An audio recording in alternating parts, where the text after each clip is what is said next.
నాకే అధికారం లేదు, అదే చెప్తున్నా కదా.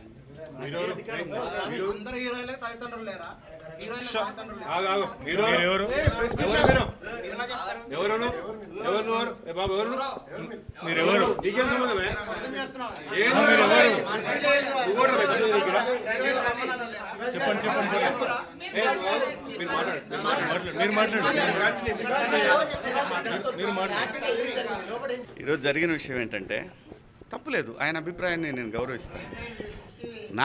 నేను పొరపాటు చేశాననే చెప్తున్నాను. నేను అనవసరంగా సలహాలు ఇచ్చాను.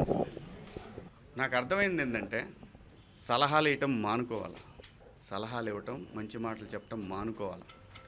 ఎవరిదాడికి తెలుసు, ఇక్కడ ఎవరి అభిప్రాయాలు ఎవరి వాళ్ళకి తెలుసు.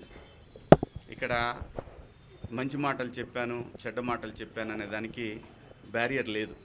Very clear. యథార్థవాది, లోక విరోధి.